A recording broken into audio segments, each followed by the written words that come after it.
Chapter 74. The long Alden's schedule directed him to a large stretch of grass that separated the building from the school's track. The sky was turning paler, but it was still dark. And one of the teens walking ahead of him was glowing. You type. Or an adjuster with a light spell package. Or some lucky shaper who got a rare element. In addition to the glowing person, who turned out to be a guy from Denmark, there were 14 others under the canopy of the green tent. Feeling nervous, Alden sat down at a picnic table with the glow guy and 2 girls. A moment later, a short, red-headed woman with tons of freckles bounded up to join them. "Good morning, odd birds," she said in a gung-ho voice. "Sorry we deprived you of breakfast. Most people are too sick to their stomach to enjoy it anyway, but there are water bottles in the cooler over there. And if you're hungry, feel free to drone something in from Cafeteria North. No charge. You're on the school's budget today just like you were already students. By the way, I'm Luna Plim. Instructor Plim. I teach creative power applications." She paused as if waiting for them to greet her in return, but they all just sat there in silence. "Nerves?" she asked. "I don't bite. Anyway, as soon as the principal gets out here we're going to go ahead and have each of you show off a little. So if you need to stretch, pray, or ask a question, go ahead." 5 different hands went up, including Alden's. The skinny, blue-eyed girl sitting across from him blurted out, "I veto have ya partner and I'm sorry beauty must way." Everyone stared at her with frowns on their faces while they tried to figure out what she had said. Finally a tall guy at the next picnic table said, "No thank you." Instructor Plim cleared her throat. "Mina here is an ex-general's way. In case you're not up to date with the latest and greatest avowed news, the Council's complaints to the true planets have finally yielded results, and for the past few years, sways have been getting much more variety as far as class refinement options go. Mina, why don't you tell us about your talents and how you hope to use them?" Mina looked like she'd rather crawl under the table and hide, but she said, "I have a spell that relax me targetanda." The teacher coughed. "Just a little slower maybe." The girl took a huge breath. I have a spell that will relax you, and I have an S-rank alteration that will let me block distractions from your mind as they pop up. I also have reverts for both if they are necessary. And a couple of other things that I'm not going to try today." She glanced around at the others desperately. Nobody seemed to want to meet her eyes. Luna Plim spoke up again. "Mina is in this group because to complete her entrance requirements it was decided that she would need to gain the cooperation of at least some of her future classmates. It made sense. A sway with the kind of helper mind control the girl had was still a sway. If she wanted to work with other heroes, even with those talents, she was going to have to get permission from her teammates every time she used her powers. Only now that everyone knew she needed their help to have a chance of getting into the program, several people were staring at their own fingernails or the blades of grass beneath their feet like they were the most fascinating things in the world.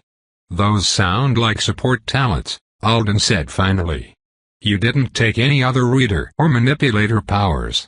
"I'm not going to use anything like that today," Mina said, looking at him hopefully. That wasn't a no. But now that he'd spoken, he didn't want to say, "Never mind. Fail, you brain scrambler." After all, his own skill required a partner if he wanted to do more than play with his magic umbrella. He'd thought he'd be the only one here in that situation. "I guess I would be fine with it if you shared your avowed profile, so I could actually read your talent descriptions." Her face reddened. "Sorry," he said. "It's just I wouldn't be comfortable with it otherwise." When she didn't reply, the teacher asked, "How do you feel about that suggestion, Mina?" The girl clenched her jaw and shook her head. "Really?" thought Alden. "Well, I'm going to have to say no then." Instructor Plum sighed. "In that case, Mina, you've failed again. Regular buses should be running by now. Have a safe trip back home." The girl grabbed her purse and hurried off, wiping tears from her eyes with the back of her arm. Alden felt awful, but at the same time, "I thought it was a reasonable suggestion," he muttered. "It was completely reasonable, said a boy who was lying on a bench with his hands behind his head like he was here for a nap. He had an S on his forehead and an Anacitran accent. Willingly letting her access your brain for one thing makes it easier for her to do something else to you without any detection. If she didn't have some nasty talent lurking on her profile, she'd have shared it. And if she's got a nasty talent, she's an idiot. Everyone knows if you're going for the next general nice kind of sway, you don't pick things that will scare other people off. Alden was guessing that was something island kids knew. He had never lived the kind of life where he had to think about it himself. But it did make sense. Other questions? Instructor Plim asked. Her chipper attitude was back, as if she hadn't just sent someone off crying. Alden, you had one, didn't you? He looked back at her. Yes. I wanted to ask about the entrustment component of my skill. I brought something that's already under my control. So technically nobody has to entrust me with anything, but that reduces my flexibility a lot, and I wasn't sure. Interesting. You were thinking ahead. And you brought a tool of some kind. That's exactly the kind of thing we're here to figure out before we send you off for the rest of the day's tests. She stared off into space for a second. He didn't know if she was thinking, reading the profile and skill description he'd provided the school with, or texting someone else. Don't worry about it, she said after a minute. Since you came prepared, we won't make you jump through any extra hoops. We do have you scheduled for some things that will necessitate you dropping your item. But one of the faculty will entrust. Is that the term you want to use? You with it again if the other students aren't willing to play along. If you want to use additional items, you'll have to get your hands on them yourself however you can. Sound fair? He nodded. I'm so glad I brought the umbrella. Otherwise he'd have to con people into giving him things all day long. It was fascinating to listen to the others' questions. The group of oddbirds was really odd. The glowing boy was a shaper, an A rank who controlled light as an element. It wasn't totally unheard of, but it was rare enough that Alden didn't know what could be done with it. And apparently the other avowed didn't either. This was his second time around. He was trying to figure out how to use the starter skills for invisibility, but he hadn't quite gotten there yet. And he was trying to figure out how to burn things, but he hadn't quite gotten there yet either. It made it hard for the faculty to decide what he could actually do to show off his talents. There was a B-rank brute girl who could elongate and strengthen her limbs. It made her look like a morph, but she was listed as something the system was calling a flail brute instead. So she apparently wouldn't be getting access to the full variety of shapeshifter options moving forward. The guy who'd been lying down on the bench was an adjuster who'd gotten a rare spell path offer from the system and had taken it.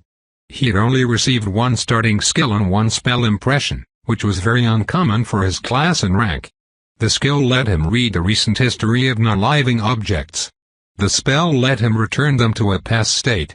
You sound like the world's greatest repairman, not a superhero, another boy muttered. The adjuster flipped him off. Principal Sully arrived not long after they'd finished asking all of their most pressing questions and looked around. This way? She asked Instructor Plim. The teacher shrugged. She wasn't good at making her case. Alden here offered to partner with her if she'd show her full profile, and she refused. The principal said. She glanced at Alden briefly and arched a dark brow at him. All right. Who do I get to beat up first? Line of asterisks. Despite the principal's words, no beating went on. She and Instructor Plim each pulled a student onto the lawn for a brief talk and power demonstration. Everyone else sat around the tables watching and eating breakfast. Alden pulled a meal prep container out of his bag. The motivational label Natalie had chosen for today said, "Hard work never fails." He bit into a breakfast wrap while he watched Principal Sully encourage the nervous flail brute girl to take a swing at her own outstretched arm. "Just trying to gauge the power output of all of us freaky ones greater than," said the adjuster. He had very dark brown hair that looked like it had received a lot of attention in the mirror this morning. He was eyeing Alden's breakfast curiously while he spread cream cheese on top of his own strawberry-filled croissant. "So that we don't kill the more predictable people. Or get killed by them." "Hey, what's your class?" "Me?" Alden asked. "Yes. You asked questions about your skill, but I couldn't tell what class it belonged to. Are you a rare adjuster path, too? Or are you?" "Rabbit." The boy choked on a mouthful of pastry. Then he laughed. "For real? That's fun. If you get in, you should come to my house on Friday. I'm throwing a party. Everyone will be there." "Con, there's such a thing as being too confident." Greater than another boy snapped as he bounced his leg and stared at the principal. He was an A-rank Meister who was carrying a polished black stick with a slender gold chain attached to the end. "Just because you were Mr. Popularity last year doesn't mean you will be this year. Affixing changes everything." Greater than. Alden checked the S's name tag again. Con was short for Constantine. "I got my S," said Con, yawning. "I got a good class. My good class turned out odd thanks to the system deciding to throw something extra my way. But I think I'll manage just fine." "You're relying too much on your rank." Greater than. "You're just scared I'm going to get in, and you're not. Stop speaking awful Russian. You're so bad it makes Mom want to cry." "I'll speak whatever I want." Greater than. "Animal." Greater than. "Moron." Greater than. "Everyone's going to think you're warped, carrying a magic whip around for the rest of your life." The Orank clutched his weapon tighter and glared. "Lexi and Con are brothers," the girl sitting next to Alden whispered. "I go to the same school as them. Lexi's a year older, but they got selected around the same time. I think he's jealous." "You know I can hear you, don't you?" Lexi spat. "Careful. My big brother likes to hit people with whips," Constantine said gleefully. Then, he sniffed the air. "What an apex are you eating for breakfast, rabbit guy? And why does it smell like sunshine?" Everyone else started sniffing, too. "Must be something else," said Alden, grabbing the other half of his wrap quickly and biting into it. "This is just beans and lettuce and grains. Health food. Gross. And a pineapple salsa. And some kind of luscious potion of a dipping sauce that Natalie said had 23 ingredients in it." He'd gotten into the habit of eating slowly so that he could savor every bite, but with these scavengers watching him he couldn't take any chances, so he gulped it down. "You ate that like you thought you were surrounded by thieves," said Lexi, staring at him with an expression of mild disgust. "Right?" said his little brother, still sniffing. "Seeing that kind of made me want to steal it more." Shortly afterward, it was Alden's turn to go up and have his private consult. He was with Luna Plim. Having watched her work for the past 20 minutes, he now knew she was a water shaper. But she was only using the contents of about 6 bottles of water to test people. "Hello again," she said brightly while water blobs orbited her head. "I reread all of your info last night. So I've got down everything you included in your application. What object did you bring along with you?" Alden held up the compact umbrella. "Technically it's 2 things. I've got the other one wrapped around the handle." "You can do 2 objects?" "Stacks," he clarified. "Or things that are touching when they're entrusted to me." He didn't see a point in trying to show off his actual ability to do 2 separate items since it wasn't easy enough yet to be useful in practice. "Ooh," she said, clapping her hands together. "That sounds like so much fun for me to play with in class. I mean, for you to play with. If you get in. Of course." "What's the other thing?" Alden extended the compact umbrella without allowing it to open fully and showed her the fishing line he'd wrapped around the handle. A metal washer was tied to one end of it. "Woo-oh. Points for creativity. I love weird weapons. Though I guess yours is more like a weird shield. How much practice have you had with these 2 things?" "Basically none," said Alden. "I played with them a little, but it's not like I've tried to use them seriously." Who would he have used them on? Even if he'd had more time to prepare, it wasn't like the intake dorms had an underground battle ring. "I see." She stared off into space again. "I know you can't kill anyone with the umbrella. And I don't think you're likely to kill anyone here with the fishing line. But let's test it out." "What?" said Alden, a little alarmed. I was just trying to think of ways to trip people, maybe. Sure, she said eagerly, flipping her red hair over her shoulder. But let's check just to be positive. Show me your skill, Young avowed. Let me give you my wisdom. Trying not to feel ridiculous, Alden grabbed the closed umbrella by the wrong end and gripped it tightly. Holding it over his head, he spun it in circles so that the weighted line began to unravel. Don't hit yourself or anyone else in the head with a washer, he commanded himself. Don't get tangled up in your own line. You will look incredibly dumb. When he had maybe 12 feet whistling around over his head, he shifted his weight and activated the preservation. It froze into position. He now had a long, difficult-to-see preserved line. So you're using the umbrella as a handle, too, Instructor Plum said as she walked below the line and examined it. Double duty. How long can you hold it like that for? Forever. She looked over and raised her eyebrows at him questioningly. Until I get tired of moving around with it, he clarified. And it's not heavy. So several hours if nothing messes with it. Define messes with it. If nothing too powerful impacts it. How powerful is too powerful, though? She asked. Do you know? My skill's a B, level 3. So nothing more powerful than that. Are you aware that some people think rabbit skills might be more powerful or longer lasting than equivalently ranked and leveled skills from other classes? She asked, reaching up to poke at the line. So when you're thinking of it, you should think of it as rabbit B3. I thought it might be that way, but I'm not really sure how much the system cares about. Oh. Did you? She looked thrilled. Do you study system theory? Alden didn't know how to answer that one. Well, most rabbits start with just a single skill, and our spell impression choices are weak, and most of us don't get many foundation points. It just stands to reason that our skills are slightly bulkier than other classes at the same rank? Or else it wouldn't be fair. He guessed it could have to do with a lot of factors. Complexity of the magical effect, strength, durability. All of the above. It could be slightly different for every skill. But if the system was locking up most of your authority to make the skill, it had to be more substantial in some way. So that Constantine guy's adjuster skill must be overpowered for a new BS, Alden realized, glancing toward where the other boy was arguing with his brother again. Either that or his spell impression is nuts. Adjusters usually get multiple decent spells to start, so one of the two things he can do must have abnormal authority requirements. You have thought about it?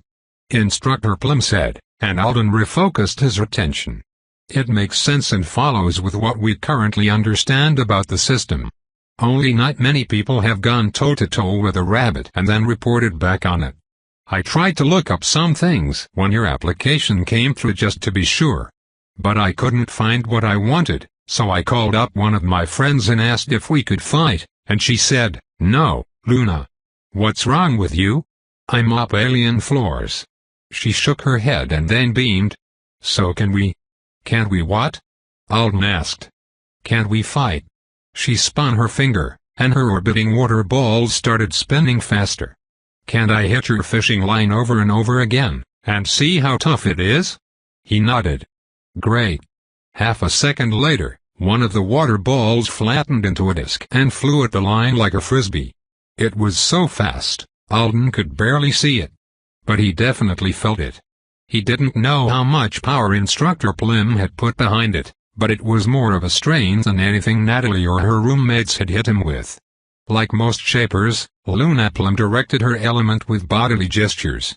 It was a dynamic-looking class because of that. High ranks who had lots of different control skills to play with could look almost like they were dancing when they worked. All right.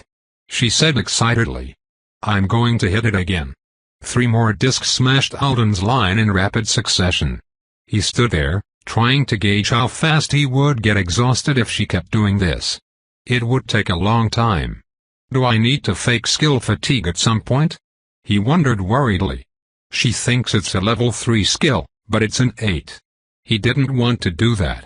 He wanted to see how much he could really do. But that was a pretty big gulf, and he didn't want to out himself as something strange either. Wait. She's probably not actually trying that hard. They can't wear me out this early because recovery time for most people is longer than mine. Hadassah had been down for most of a day after she had tried her skill on Alden's bag. They would assume I'd miss all my other practical testing. I recover from fatigue in, I think it's around 3 hours until I'm mostly functional, he said. So if you hit it really hard, I'll probably just need to miss the running test. She stopped in the process of forming another water disc. Oh, that's tempting. That's so tempting.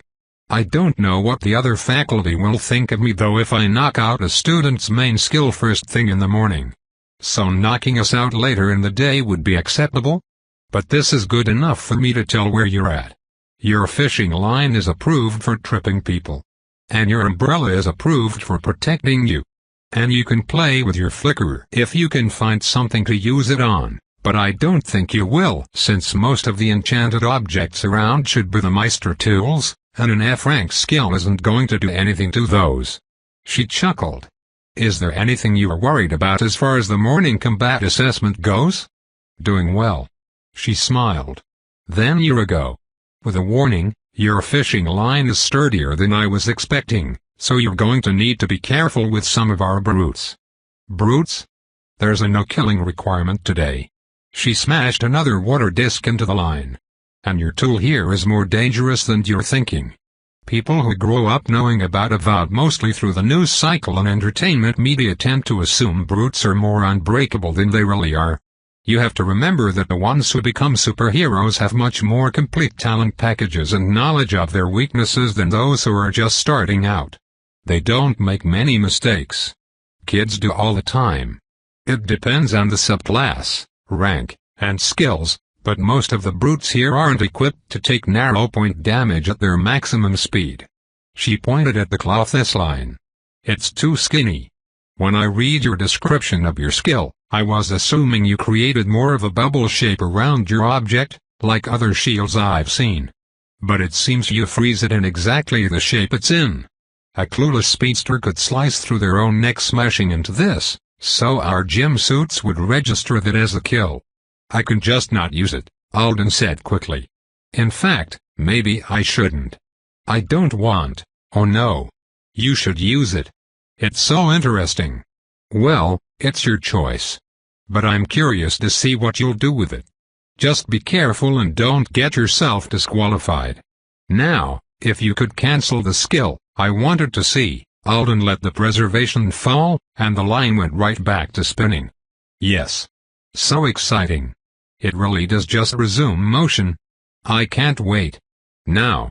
Without any explanation, Instructor Plim stiffened up and fell flat on her back in the grass. She hit the ground with a thump. Her water orbs splashed down around her. A couple of people under the tent called out in alarm, and the principal looked over from where she was working with Lexi. Instructor Plim, she said with a sigh. I'm injured. Instructor Plim announced. I want to be frozen in time for science. I mean rescued. Please rescue me. Right, thought Alden. I guess they would want to see that part of the skill, too.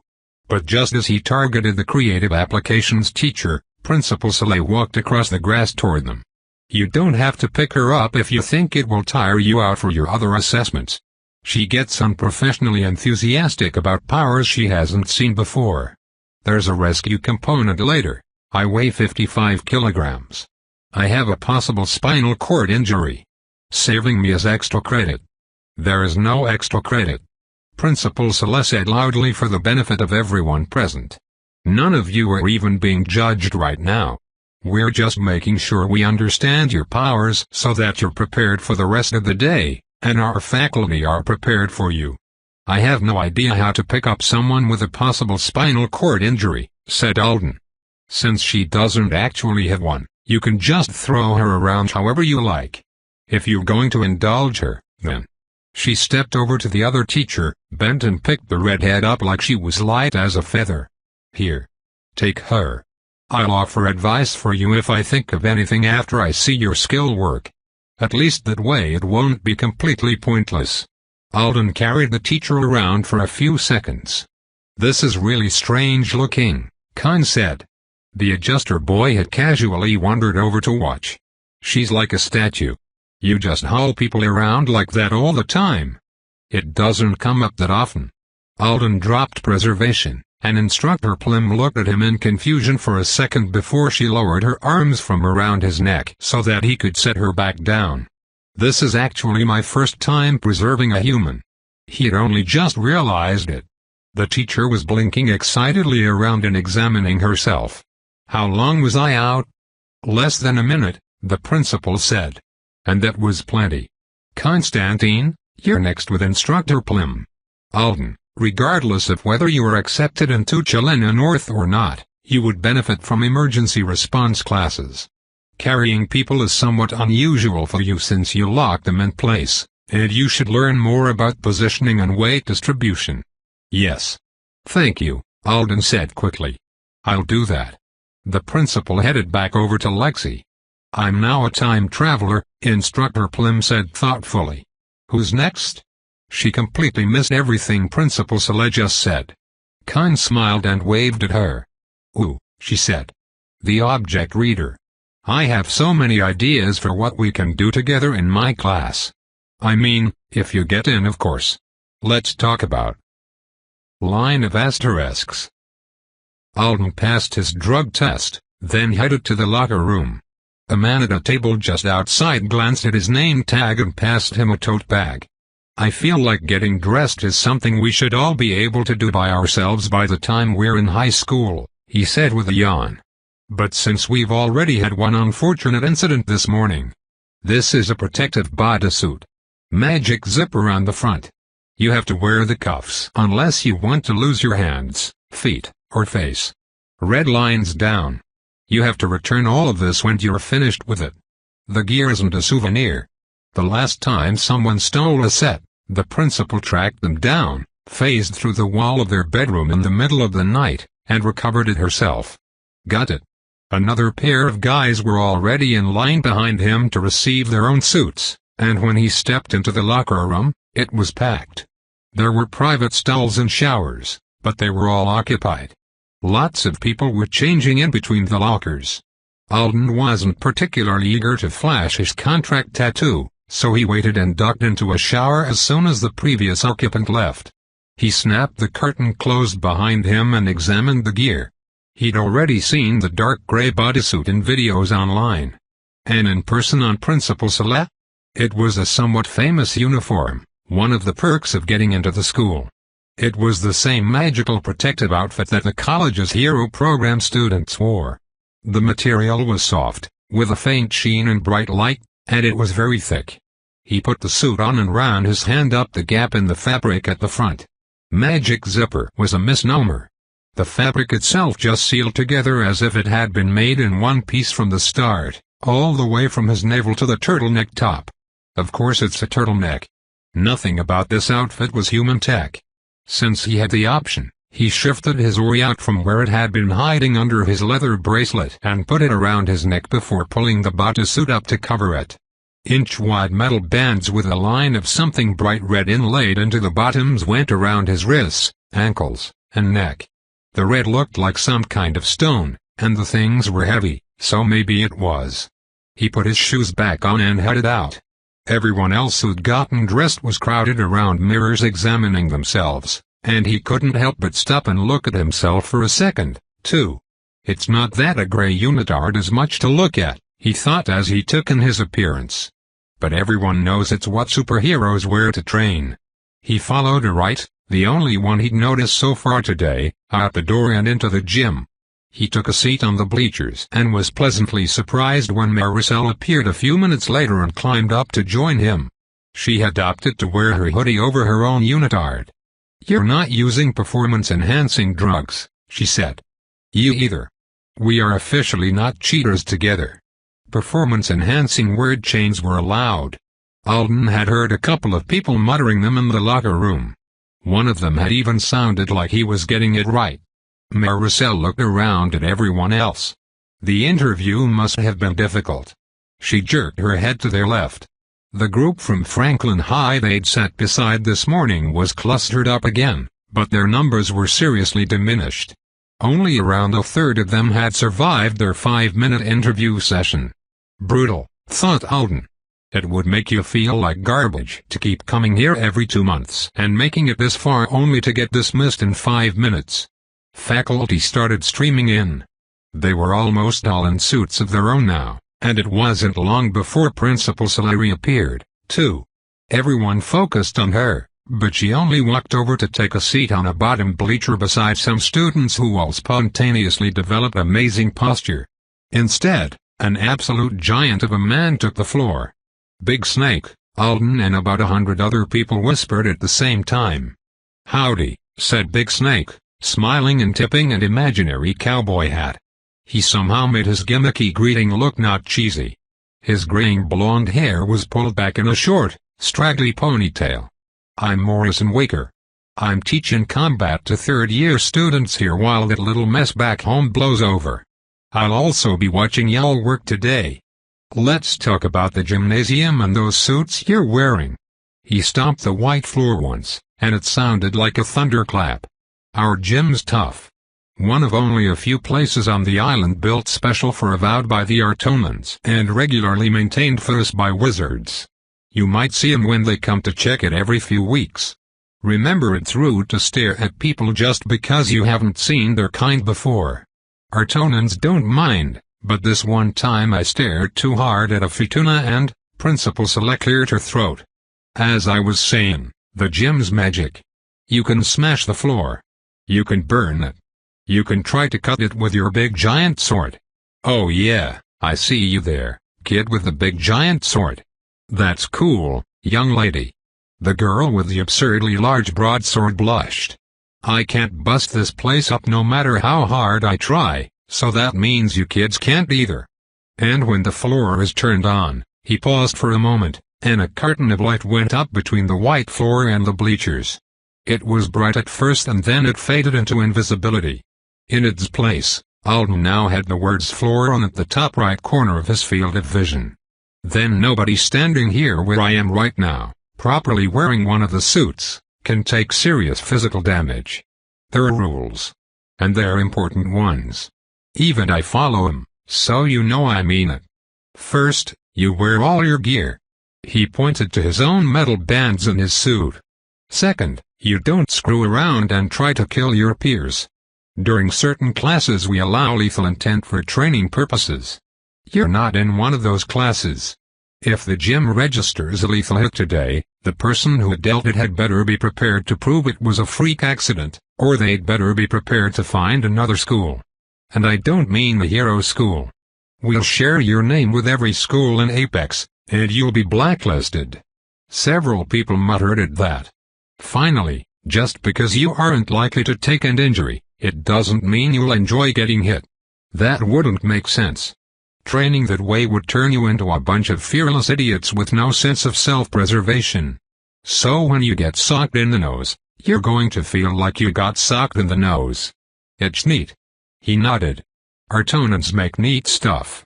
One time, I talked this wizard into giving me a spiky exploding mace her grandpa used to own and that's another story." Principal Sale nodded at him. "The point today is, you all need to come down here now and make sure your suits fit properly and the gym is registering them correctly. So you don't die. Or have embarrassing things like this happen." He shrank at least a couple of feet in every direction until he was a wiry, short version of himself. His suit started to slip off his shoulders. It pooled around his feet. One of his wristbands thudded onto the floor. "Little Snake," people all around the room whispered. "So come on down here now and get checked out." "Is that man famous?" Maricel asked Alden as all around them people started rushing down the bleachers toward the floor. "You don't know Big and Little Snake," Alden said, surprised. "He's one of the most popular heroes in America. He was top 3 in polling for more than a decade. He's a morph brute." Alden nodded. "A cool one. When he's big he is incredibly strong. When he's little he is incredibly fast. And his shift time is so quick. You just saw. It's only a few seconds." "Why is he here then?" "He's an over-the-top kind of person," said Alden.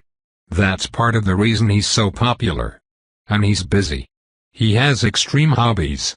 A new one every couple of years. They don't always work out. How can a hobby be extreme? When I was little he ran through every state in the contiguous U.S. and when he got to your state, he would knock down a tree, carve the wood into some of your state animals with his bare hands in front of a crowd, and then auctioned off the carvings for charity. He did that on weekends and then headed back home to Texas to work for the rest of the week. He was their state hero. Wouldn't carving a tree with your hands hurt? Maybe not if you him. Can't he morph his fingernails into carving blades? Probably. Anyway, nobody had a problem with that. But a few years ago, he decided he wanted some wolves. And if I remember correctly, ranchers protested against him. But he was at peak popularity with everyone else, and some of the other states were going to let him have them if Texas didn't, so he got his wolves. They let him have wolves. For fighting crime? No. He just enjoyed having a wolf reserve and running with them. Maricel stared across the gym at Big Snake. He seems to love Tree Planet's work, too. Like I said, he's really busy. I heard he only sleeps 2 hours a night. He got summoned, and while he was there, he told some wizard how much he loved his wolves. So they offered to make them better as his quest reward. Better how? Bigger, stronger wolves. Strong enough to make decent pets for a world-class superhero. That's not legal in your country, is it? Of course not. Alden sighed. He stood up, and they headed down the bleachers. Anyway, the government was not happy about it. To make a point about getting out of line, someone sent a tank to shoot one of the wolves. Big Snake beat up the tank. And then there was this whole drama because a lot of people were fans of the giant wolves and Big Little Snake. And others were worried that getting rid of the wolves would offend the wizard. But it was a crime. So the wolves still live in Texas, but Snake got banished. His feet hit the white floor, and a notification appeared. Connected to Majiffy's gym. Floor on. Protections active. Can't I hit you now? Maricel asked, looking around at a number of other people who were slapping each other with growing enthusiasm. I guess a light tap? She smacked him lightly on the arm. It felt normal. He tapped her on the arm, too. You guys look like cowards, a tall brute who'd come with them on the bus said. This is how you hit somebody. He drew back his fist and punched his own friend in the jaw. The friend fell to the floor clutching his face. Oh shit. I'm sorry. I didn't mean to. They said it would hurt, Maricel said with narrowed eyes. Did you not believe them? Alden assumed that everyone was hitting and slapping each other out of curiosity. But it turned out that it had been started by the prospective students who'd made it this far in the admissions process previously. The gymnasium was interacting with the suits to check efficacy, and the students were supposed to be hitting each other. Some people had just begun early. Big Snake, who Alden was trying unsuccessfully to think of as Instructor Waker, explained it, and shortly afterward, the barely visible letter rank superimposed on everyone's forehead grew bolder and turned green.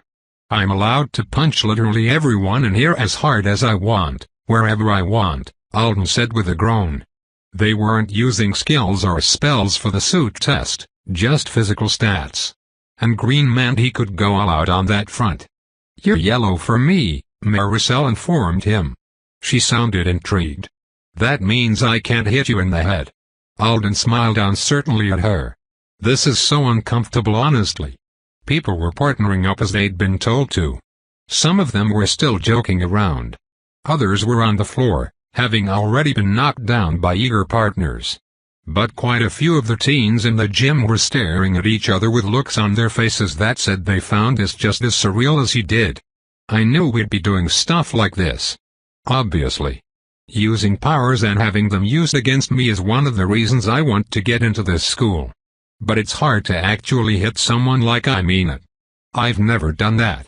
I'm surprised there are people in the room who are yellow for me, Maricel said. She lowered her hood to look around. I know I'm an S, but I've got a small strength stat, even for a shaper. Do you want to hit someone else instead? No. Where do you want the pain? And do you want a kick or a punch? She balled up her fist. You seem not at all bothered by this. I've been looking forward to it." At his expression, she added, "Not hitting you specifically. Just hitting things in general. I haven't gotten to do it before either, but it sounds satisfying. I guess it's good one of us is into it." He nodded. "Okay then. Surprise me." "Nope. On second thought, let's avoid hitting me however that guy just got it." Someone across the room was puking. Alden hadn't seen where his partner had aimed. "I'll kick you in the leg," Maricel said, lowering her fist. "That seems safe." Oka, still looking more curious than anything else, Maricel leaned back and delivered a swift kick to the side of Alden's left thigh. His legs flew out from under him and he landed hard on his shoulder. At first, he was shocked more by the force of the blow than anything else. Then the pain registered. "Fuck," he said, clutching his leg. The word was lost in a cacophony of other people's multilingual cursing. The pain was intense enough to make his eyes water. But after a few seconds, it disappeared. That's so weird. How can it feel so realistic, then not be there at all? "Are you all right?" Maricel asked, leaning over him. "Yeah." He let her pull him back onto his feet. "Yeah, it's not a big deal. Should I kick you in the same place?" "Yes." She held still. After waiting patiently for a moment, she said, "You don't have to put that much thinking into it, do you?" Alden felt his face heat. "You'd better kick me for real, rabbit boy," she said, crossing her arms. "I don't want to fail my combat assessment later because everyone else hits so much harder than you and it takes me by surprise." "Right. That's a good point." Feeling insanely awkward and very much like he was doing something wrong, he took a deep breath and then tried to kick a person who was smaller than him as hard as he could. He didn't know whether to be relieved or horrified when she hit the floor. "My God, greater than," Maricel gasped, wrapping her hands around her leg just above her knee. "It feels so real." "Why does it feel so real?" Greater than. Her eyes were wide. "The Artonans can do some really interesting stuff when they're trying," Alden said, looking down at her nervously. "You're fine, right? Your suit worked?" "I didn't." She shooed him away with a gesture and got back on her feet. "All right," she said. "Let's try punching each other now." "But I just got a notification saying the suit check's complete." "We're done." "We've got more time, though," she said, looking around the room. Most people were taking their one required hit and leaving. But a few were still fighting with their partners. The faculty were watching it all play out and discussing things with each other. Several of them had pulled out tablets. One teacher had a notebook. Alden couldn't tell what they thought. There were people here who clearly had martial arts training of various kinds, but the majority didn't. And the faculty were watching the nervous flailing kids as closely as the ones who had some idea what they were doing. "This is a training program. They are not expecting us to start out as combat geniuses. I'm assuming it helps if you were one, but for most people they have to be assessing things like general skill potential and attitude." It was obvious. Willingness to dish out a hit. Willingness to take one. Not freaking out. There wasn't a point in trying to get into this program if you weren't willing to be here in this gym. "Yeah, we've got time," Alden said, trying to get his nerves in check. "Wanna use it to hit each other lots and get used to the suits?" She was pulling the bands out of her pigtails and redoing them into a ponytail. She finally took off her hoodie and tossed it aside. She cracked her knuckles. She bounced a little on the balls of her feet. "You can do this, Maricel, greater than," she whispered to herself, shaking out her hands. "Hit him really hard. Greater than. Oh boy," thought Alden. So this is how we get into superhero school. Chapter 75 *. The few minutes of attempted fighting with Maricel was painful, embarrassing, and just plain confusing. After it was over and they awkwardly thanked one another for the educational experience, they both parted ways to go to their next assessments. Maricel went to some kind of ground shapers only dirt flinging thing. Alden headed toward the outdoor track. Hitting people feels so wrong. Getting hit felt way less wrong. So maybe it was just social conditioning, and he would get over it.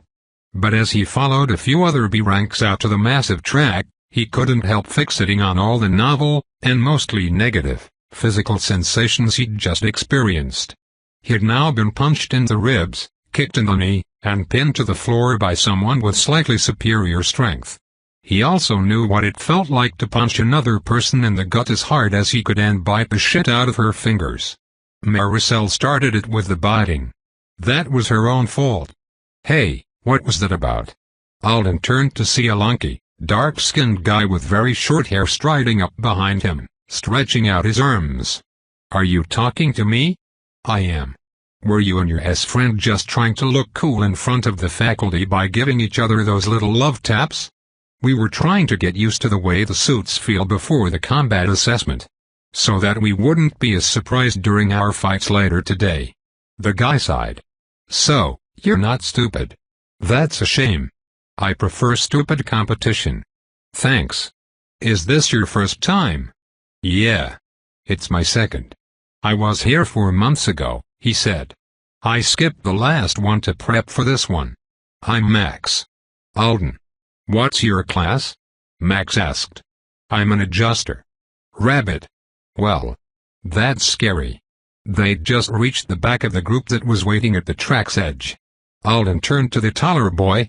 The words felt like they should have been said in a sarcastic tone, but they hadn't been. Are you joking around, or? Max's brows rose. No. It's actually bad for the rest of us B-rank hopefuls. How do you figure? Max looked over the group. Hey! He shouted. Anybody here a rabbit? Everyone turned to look back at him. Why would a rabbit be here? Greater than one boy asked. I don't think they let rabbits in the program, a girl added. Or healers. Yeah, why would they? Another said. There are some rights here today, though. See? Said Max, when everyone resumed their original convos. You're probably the only one. I'm the only one from intake anyway, Alden admitted. Right. You're obviously here for a reason. They'd have bounced you before the second interview if you were average. And before this one if you were above average, I bet. So you must be way above average in some way, right? Alden shrugged and tried for a casual tone. It's the same for everyone, probably. Max was doing leg stretches now. No, it's not, he said. He smiled at Alden. Rabbit's an awful class for traditional superhero work. Despite the name, this is a program that prioritizes traditional superhero work.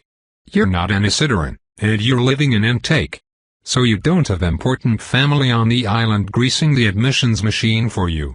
But they made an exception for you. Therefore, you're exceptional. An exceptional rabbit.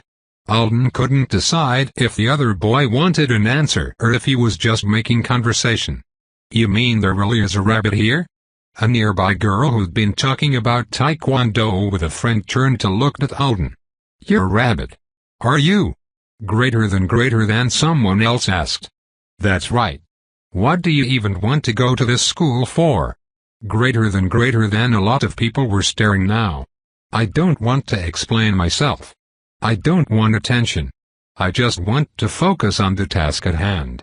Multiple, long-considered personal reasons, he said finally. He couldn't believe he'd just quoted Stuart's single quote H. It worked pretty well though. A few people laughed like it was funny, but most of them accepted it and went back to stressing over their own problems. Yeah, Max said, giving him a look. Pretty sure you're my main competition this time. Thanks I guess? The other boy shrugged. A few minutes later, a pair of staff members arrived. They were each carrying large tablets. All right, a gray-haired man said. This is Runner Group B2. If you're not a part of this group, you're lost. Better get yourself unlost before you miss whatever you were supposed to be doing. He paused. When nobody left, he continued. So, I say this every time and nobody listens, but I'll try anyway. You're not racing today. We're testing you as individuals. If you're running using mostly what your parents gave you, you'll be done quickly and you can head off to rest before your next event. If you're using powers, we might ask you to keep going. If you're using a power we haven't got a lot of data on, prepare to sweat. Don't come asking us for second chances or questioning why we made you do something different from everyone else.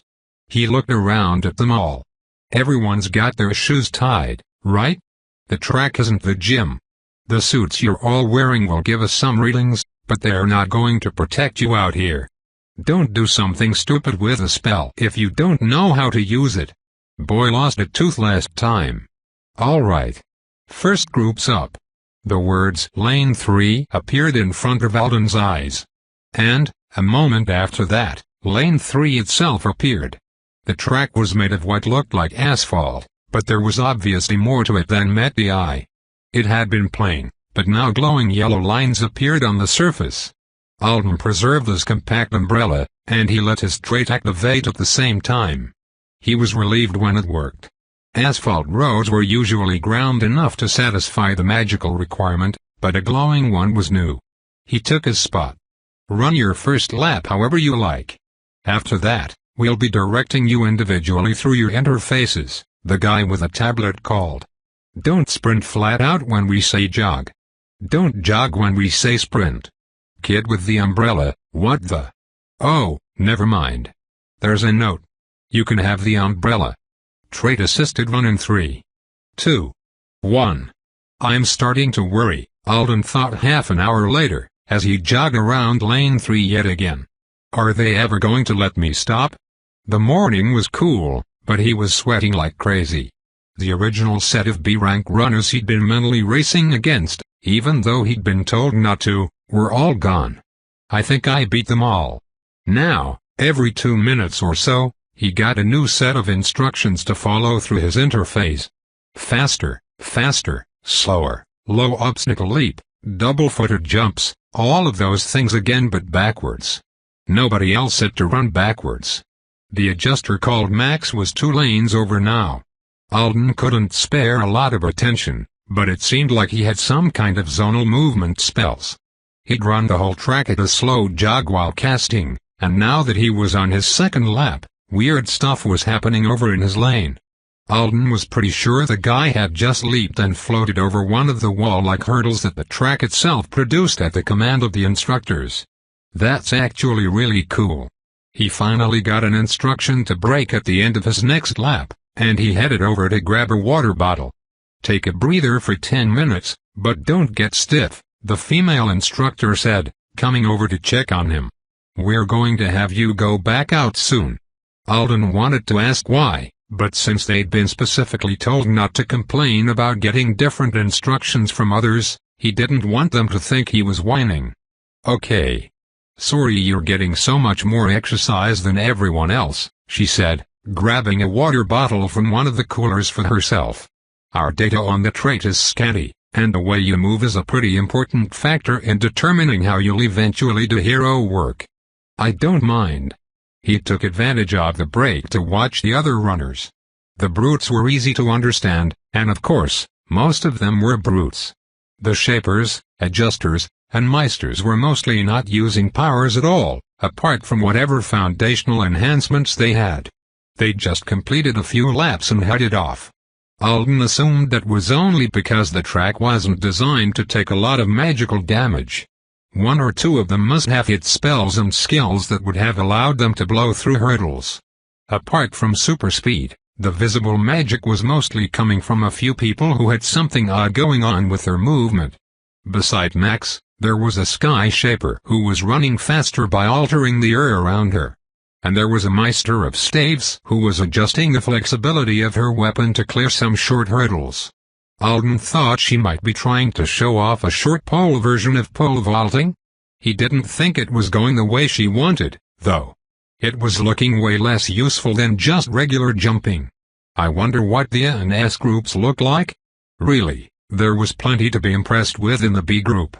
It was a shame that almost everyone here would end up going home with nothing at the end of the day.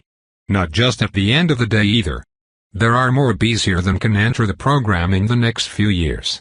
Are Apex schools just too damn elitist, or is the rank gap really that insurmountable? As promised, he was soon called back to do more laps, including a zigzag one-on-one involving sidesteps.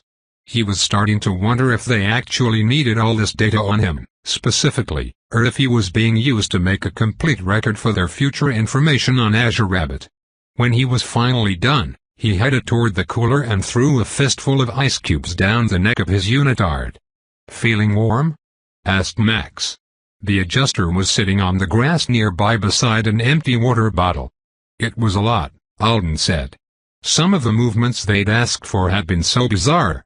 He had muscles burning from the waist down. "Are you just sitting here observing people?" "More like observing person," he responded. "Now that person is done. You're in a 10 o'clock combat group, right? Or did you get slotted in for private assessment?" "I'm in the combat group. I'll walk back with you." Alden didn't see any reason to object, but he didn't understand the other B-rank boy's motives either. He'd said he considered Alden competition, but he didn't sound pissed off about it. "Is this a keep your enemies close thing?" he wondered as they entered through the back of the Magic Piece building. Max was just chatting about everyday stuff now, not asking questions about powers or abilities, so it didn't seem like a big deal.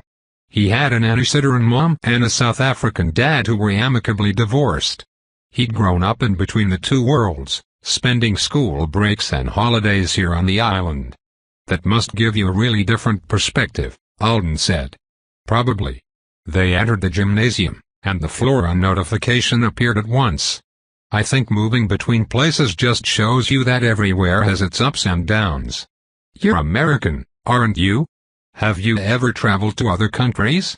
Alden opened his mouth, and then he realized he didn't know the answer. "I've never visited another country on Earth." "Do alien worlds count?" Max gave him a curious look. "I guess you're really a rabbit if you've already got a summoning under your belt." "Yeah, sure it counts. Then I've done some traveling." There was a boom of sound as Instructor Waker, in his big snake mode, stomped the floor for attention. "All right, next combat group," he said in a cheerful voice. "Let's go over some of the rules." Line of asterisks. The rules for the next hour and a half of Alden's life were simple. 1. He would receive combat or rescue assignments. He should complete them to the best of his ability, using whatever resources he had at his disposal. 2. No taking off the gym suit or the metal bands. 3. No killing the other participants. 4. He could refuse assignments if he believed they will not show your abilities in the best light. 5. He could leave whenever he liked after completing at least one assignment. "It's probably a trap," he thought, sitting on the lowest bleacher and watching the gym being divided into distinct sections by walls of light that flared and then disappeared. The entire left third was set up with walls and metal drums to serve as cover and scattered debris to make obstacles. The other 2/3 were being divided into even smaller sections that were going to be for one-on-one duels. If you refuse to participate after your first assignment, or just choose easy fights that make you look awesome, there's no way they score you as well as people who stay for the entire thing and do everything they ask. It's basically self-rejecting, right? All around him, people were whispering similar thoughts. Why bother to make it an option if everyone knows it's the wrong choice? Maybe they're testing us on our ability to know the scope of our power and our limits.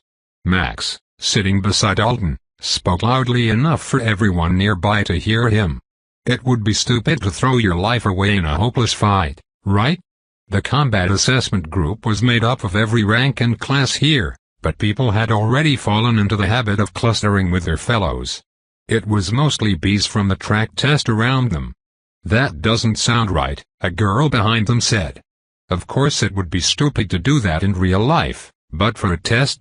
You can't show off your creativity or your full talents or your perseverance if you just drop out." Max shrugged. "Just making a guess." Alden examined him. He didn't have long to do it, though. About a minute later his first assignment popped up. "Defeat your opponent, dueling block 6, opponent, Tatiana Evans, Shaper of Sky." Around a third of the people in the gym were standing and hurrying to their assigned spots. All of their forehead ranks had faded into invisibility on Alden's interface, except for one girl's. It was the B-rank Sky Shaper from his running group. The one who could move pretty fast by altering the air around her. Her bee was glowing bright green under her dark bangs. He gave her a wave as they both headed toward their block. She nodded at him, but her expression was stiff. Mine probably is a little, too. One of his palms was sweating against his umbrella handle. The other was sweating against a fresh temper sphere. Can't think of how to use fishing line against a girl who plays with the atmosphere. She's obviously doing something with just wind at this point, right? Beginner shaper. Some kind of airstrike. I don't think she could have anything else in combo with that technique that makes her run better. And there's not a lot of space in this set of dueling blocks for either of us to run around. It's close quarters. Alright, strange shield. Time to do your duty. He extended the umbrella, finally letting it unfurl before he represerved it. Isn't opening an umbrella indoors bad luck or something? The dueling block was a rectangular space outlined on the floor in dull black lines that had appeared there like they'd always existed. As soon as he and the girl entered, a timer popped up. "We're supposed to fight for 2 minutes, said Alden. "That's not long, is?" From around 8 feet away, Tatiana Evans curled her fingers like she was holding an imaginary softball and thrust her hand out toward him. An invisible force struck the umbrella, which he had been holding between him and the girl more because it was convenient than out of an abundance of caution. His authority sense registered it as a smack. But not a very good one. He glanced down and then back up at his opponent's shocked face. "We're getting started without even saying hi. You should have aimed for something else." Her face reddened, and she threw out her hand again. Alden held the umbrella out to protect his torso and felt another strike against it. "I just told her to aim for something else. She should have gone for my legs." He was assuming she wasn't willing to aim for his head because of the no-kill rule. "I guess I should try some offense?" He flung the temper sphere at her. To his surprise, the glass ball full of glittering sand smashed her right in the nose. She yelled and leaped back, clutching her face while the sphere rolled across the floor. "Oh. I guess she didn't know I had it." Feeling like a little bit of a jerk, Alden ran forward with his umbrella held out in front of him. Instead of attacking again, Tatiana tried to dodge sideways. Alden threw his leg out and kicked her in the knee as hard as he could. Kicks to the knee were the most effective attack he'd managed against Maricel earlier, other than the finger biting. Which could only happen if someone's fingers were already way too close to your mouth. The Sky Shaper cried out and fell sideways. She would have fallen over the line into the next dueling rectangle, but an invisible wall stopped her. She slid down the unseen barrier, her eyes clenched shut. She threw out a hand, and Alden felt something whip the hair over his right ear. Missed. The timer told him their fight had only been going on for 20 seconds. So 2 minutes was longer than it felt like. "Do I kick her again? While she's still on the ground with her eyes shut?" He hesitated. She opened watering eyes and swung one of her own legs around hard enough to sweep his feet out from under him.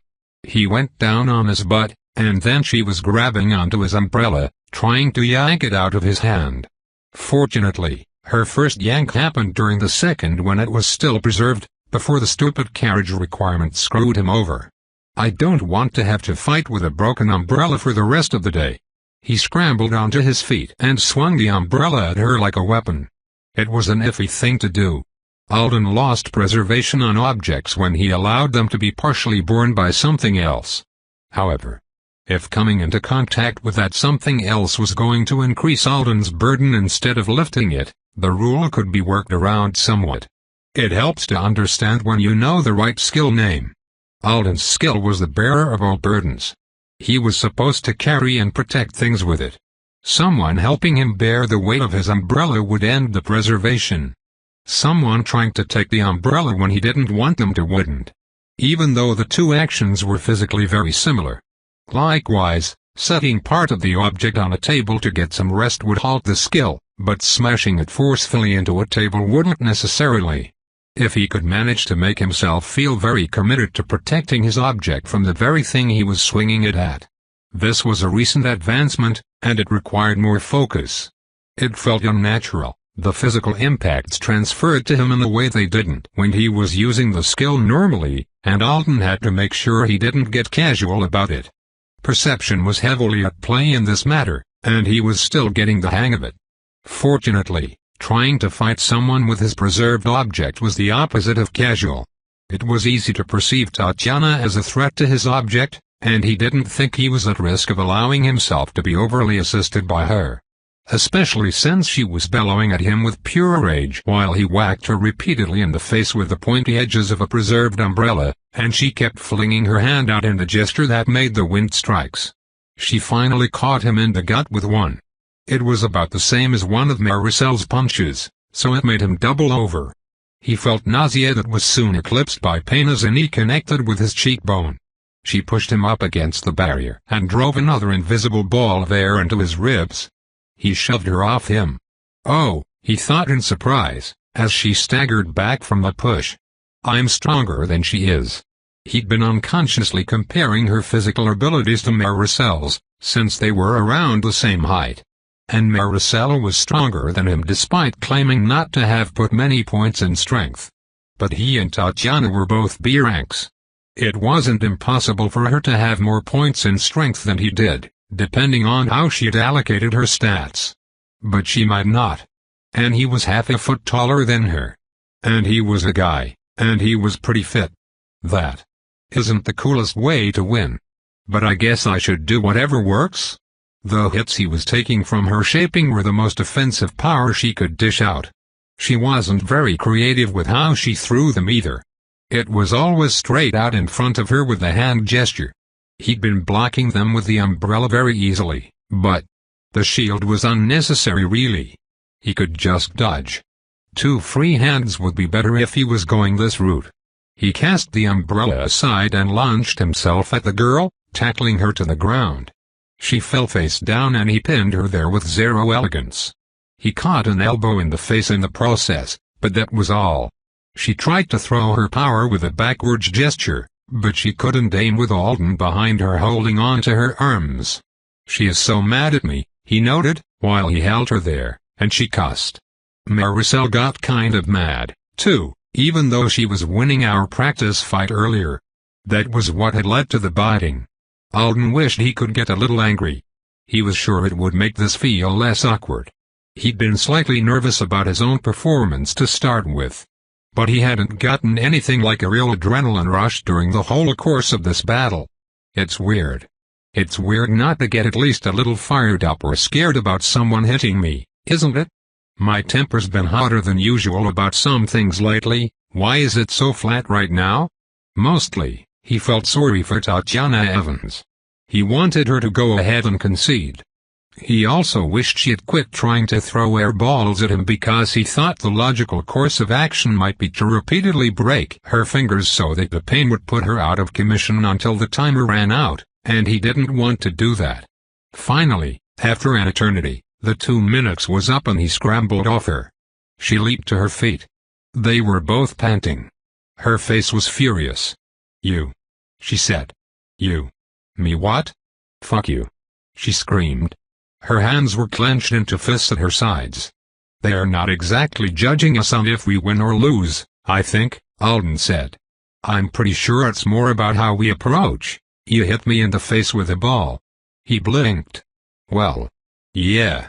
You didn't even use magic. You were just trying to humiliate me. I used magic on my umbrella. That was really obvious. She had to know that. And the ball's a spell ingredient. It's allowed. But I didn't need to activate the spell during this fight, so. Someone's a bad loser, greater than said one of the ranked girls who'd been dueling in the next block over. She tossed long blonde hair over her shoulder as she brushed by him. Her own opponent was a boy who was sitting on the floor angry crying, so Alden wasn't sure if she was talking about him or Tatiana. I don't even know how they fought, Alden realized suddenly. He might not have been angry or afraid, but he had been focused enough to completely tune out what was going on everywhere else. Now that he looked around the gym, it was obvious emotions were running hot all over the place. Big Snake was hauling 2 red-faced brutes toward the exit by the backs of their suits. Maybe they hadn't obeyed the stop timer? Tatiana stalked away from him fuming. Trying to decide if he'd done well or not, Alden collected his umbrella and his temper sphere. So, That was a duel between superhumans. Technically. As he approached the bleachers, the next combatants were already taking their places and starting. A flare of orange light behind him made him turn. Someone had just cast one hell of a fire spell as the opener to their duel. I should have brought a bigger umbrella. Line of asterisks. He went back to the bleachers and made sure to sit as far away from his defeated opponent as he could. That meant he ended up surrounded by a bunch of S's and A's he didn't know. "Man, you're sweaty," said a girl. "From just that little fight." "I was running track for ages right before I got in here," said Alden. "I haven't had a chance to cool off." "Speedster?" "Rabbit." The girl smiled at him. "No, really," said Alden.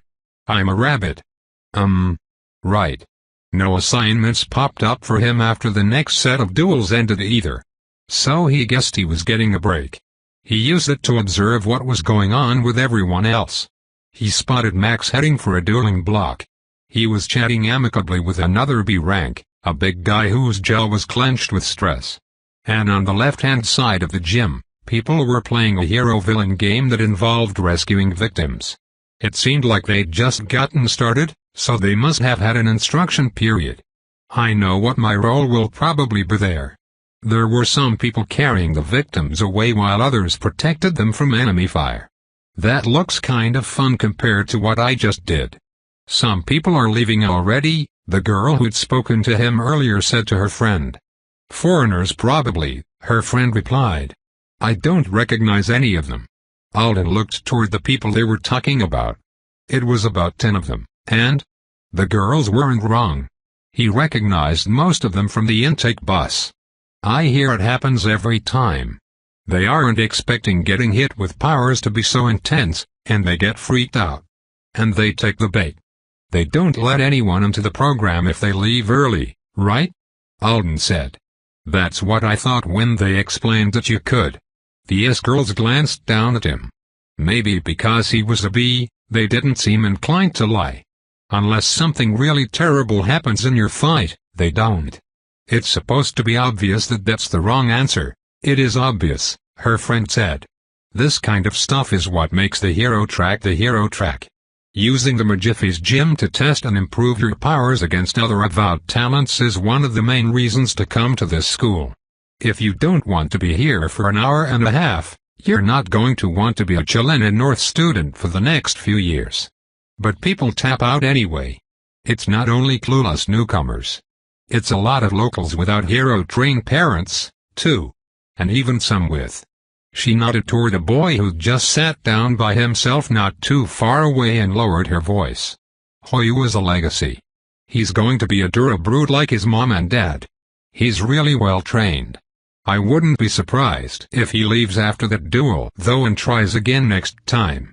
Dura Brute wasn't an official system subclass, but Alden knew what she meant.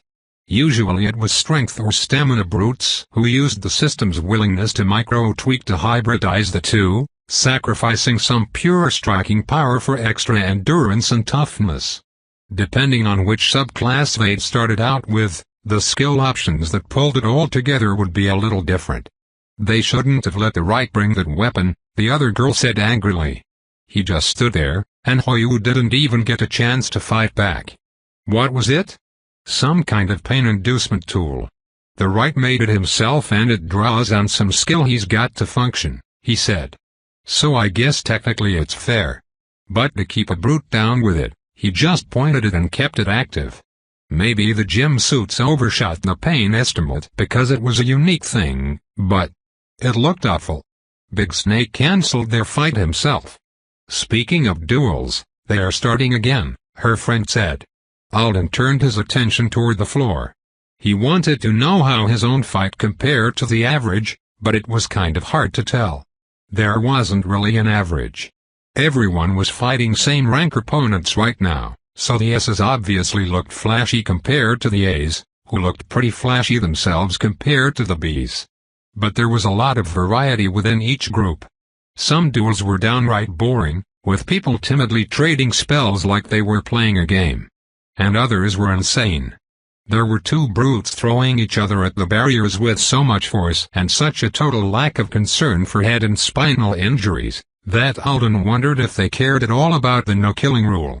"I hate the idea of fighting adjusters," a boy sitting a couple of seats back muttered. "Are they going to burn you? Are they going to freeze you? Are they going to levitate your ass and laugh while you flail around up there? Do they have fast spells?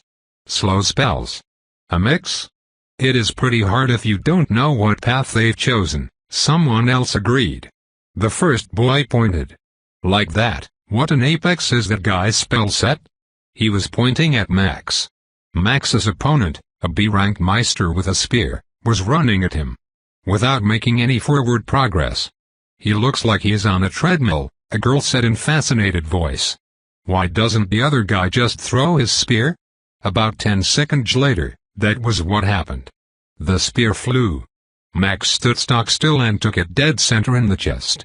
His body crashed backward into the barrier. The spear clattered to the floor, and Max collapsed with his arms wrapped around his chest. "Oh shit," one of the S's said excitedly. That adjuster absolutely baited him into that somehow. The Meister should have seen that coming. He should have gone for a leg. He's an idiot if he let himself be baited that badly. There was no way for a spear to be non-lethal if you aimed there. And yes, they are done. The Meister had gone white as ghost. One of the faculty observers was headed over with a grim expression on her face. Wincing, Max climbed to his feet, still rubbing his chest and gasping. And smiling. "I think he's a little dangerous," Alden decided. "I need to be careful around him." The duels ended. Alden got a notification that he was going up again shortly. It was against a Meister of Bow, and they were rank mixing now. His opponent would be an A. He stood up and started to walk away. "Wait. Don't you need your umbrella and your spell ball?" Alden smiled. "I thought it would be her. She seemed to be the nicest member of the locals group, so he left the umbrella and the temper sphere right beside her feet where she couldn't help but notice them." He turned back around and targeted her with a thought. "What?" he asked. "Your supplies," she said. "Don't you need them to fight?" "I do. I should take them, shouldn't I?" She nodded. That nod should be enough. Alden stepped over and picked them up. He left the glass orb sitting where it would be touching the umbrella, so they came together. "Whoa. It's a glue umbrella? How does that work?" "It's a skill that preserves objects," he said. "Thank you. I owe you one." "What for?" "I'll tell you later." He didn't even really need the temper sphere preserved right now, but he'd wanted to prove to the observing faculty that he could sneakily get things entrusted to him. It seemed like something they might care about. He headed toward his assigned dueling area and shook hands with a boy carrying a short, metal bow. A rank archer sounds like a bad matchup, he thought. Wasn't an arrow going to move faster than he could react to it? And though they had been given a larger dueling block to work with than the last one, it wasn't large enough that someone with that subclass was likely to miss him. "I guess he'll have to be extra careful not to get lethals. I could focus on shielding my legs instead of my torso." Taking an arrow to the torso sounded like it would feel really bad. But since another guy had just chest bumped a spear and walked it off smiling, it was probably doable, right? The Meister cheerfully called, "This is my first duel. The last person surrendered when they saw my class." "Seriously?" The boy nodded. They didn't want to find out what it feels like to get shot. Understandable. I don't particularly want to find out what that feels like either, even if it's only going to last a few seconds. Getting shot doesn't sound as bad as getting burned, he said, thinking of one of the high-rank adjuster who was fireballing people into submission. "I agree," said the Meister, knocking an arrow. "I also think the large bludgeoning weapons are just the worst. Can you imagine the gym suits mimicking crushed bones?" Alden felt a pinprick against his authority and brought his umbrella up. He backed as far away from his opponent as the dueling block would allow. "Hold still," said the guy, smiling at him. "I'm going to shoot you now." Line of asterisks. The next 2 minutes of Alden's life were aerobic and unpleasant. "Oh," he thought, fleeing with his umbrella covering his back as the archer dashed around behind him collecting the 6 arrows he just rapidly and delightedly shot Alden's legs and feet with. Fucking ow. And the asshole doesn't miss. Pros, the arrows bounced off, and though the pain wasn't fun, Alden had a high pain threshold. He could keep running around. Cons, the arrows bounced off, which meant Jolly Robin Hood could keep picking them up and shooting them again. Alden had tried to stop this from happening by grabbing one of the arrows off the floor, only to get his palm sliced open as the other boy recalled it magically. The fact that he didn't do it unless Alden picked them up meant it must be a really puny skill he was worried about fatiguing before future fights, but it was a good deterrent. Alden felt a pinch against his authority and spun, umbrella held out. He got it in front of the first arrow, but even as it struck, there was a second pinch, and then a third. Maybe he'd one day be able to tell what body parts another avowed was targeting, but it wasn't happening today. He waved the umbrella around wildly, hoping for the best, and miraculously didn't get hit. "You're amazing," the archer called. "This is such good practice." A pinch. Most of them had been coming in low. Alden guessed and tried to reposition his shield, and took an arrow in the shoulder. It hurt enough that his brain lied to him and told him he couldn't move the arm for a split second, which proved fatal. The next arrow had a lot more power behind it than the others had. It hit him in the lower stomach and threw him back against the barrier. He sat there, clutching at his stomach. He couldn't move. He knew in his head that he could, but his body wasn't willing to do it quickly for him. "I guess it's not lethal, since I could conceivably be saved from being gut-shot." The archer bounded toward him with another arrow nocked.